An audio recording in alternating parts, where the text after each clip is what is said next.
The Lord be with you. A reading from the Holy Gospel according to Luke.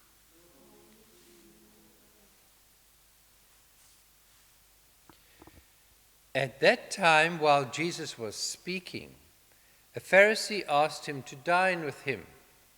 So he went in and sat at table. The Pharisee was astonished to see that he did not first wash before dinner. And the Lord said to him, "Now you Pharisees cleanse the outside of the cup and of the dish, but inside you are full of extortion and wickedness. You fools! Did not he who made the outside make the inside also? But give for alms those things which are within, and behold, everything is clean for you." The Gospel of the Lord.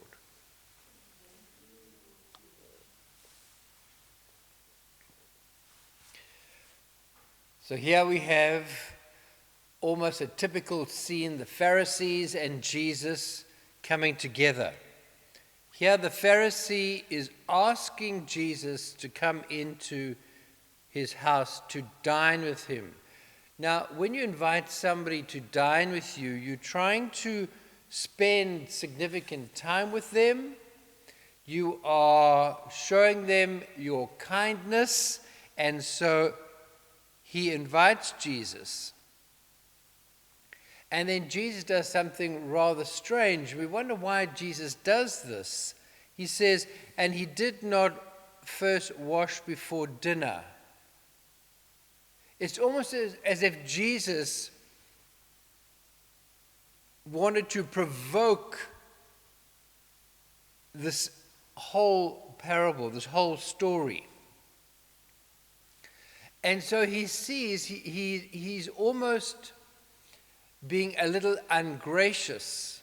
But you see, Jesus doesn't just go to make other people happy, but he goes because he has divine purpose. We should be doing things because of divine purpose. And so he goes in realizing that the Pharisees, which are not only, you see, he doesn't name the person, he's talking about a situation, a kind of a culture that we get ourselves into. So we promote people, we dress them up, and we expect them to behave in a certain way. And they themselves go into the role of being these, I do everything right and other people do things wrong. And he's saying to them, but it's what is on the inside that counts. It is your heart. As St. Paul says in our first reading, it is about this love. It's faith working through love. It's not just a whole lot of good acts that we do, and if we do them well, then we get rewarded. It's not like having employment. The terms and conditions are very clear with employment. You do this, you get that. For Christians, there's a whole lot of things that we can do, 10 Commandments being the best guidelines, but that doesn't mean to say that we are going to enter into heaven, that we're going to get the reward that we're all asking for and pleading for. No, because our works are outside thing. I can clean and I can do my job with all kinds of attitude. I might be very good at what I do, but my attitude might be wrong. So therefore, things don't go well. This is what Jesus is saying today. What is our attitude towards what we are doing?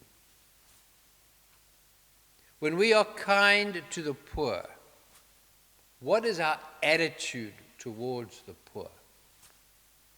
In our country, we have all these tensions. We have lots of goodwill. But our attitudes, do we do it just so that we can be protected? Or are we doing it for the dignity of every human being? So Jesus challenges each one of us today to find out what are our deeper inner motivations in what we do, how we relate to God, to others, and ourselves. What is our deeper attitude?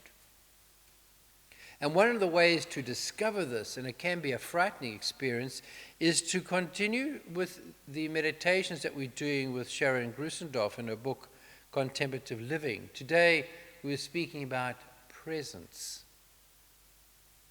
About just becoming present to this moment and understanding that a lot of our thoughts and our attitudes are based on what has gone before and what we are thinking of in the future. A lot of fear. And these preoccupations of before and after, and a lack of awareness of the beauty of now, create this sense of, what must I do to make things better? And we are clouded in our thinking. But if we look at the beauty of this present moment, this very moment, without the clutter of our minds, which is what Jesus is saying today, we are able to see what is on the inside without judgment. We start to see ourselves as God sees us, and then we start to see others as God sees them.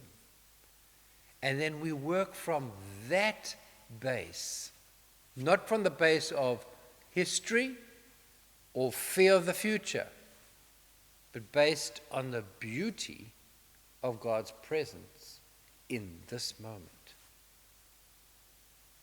Let's take up the challenge.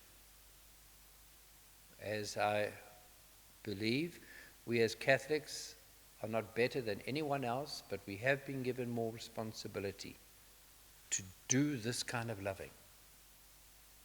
Not to do the outside stuff, but to work from the inner core of our relationship with God. Amen.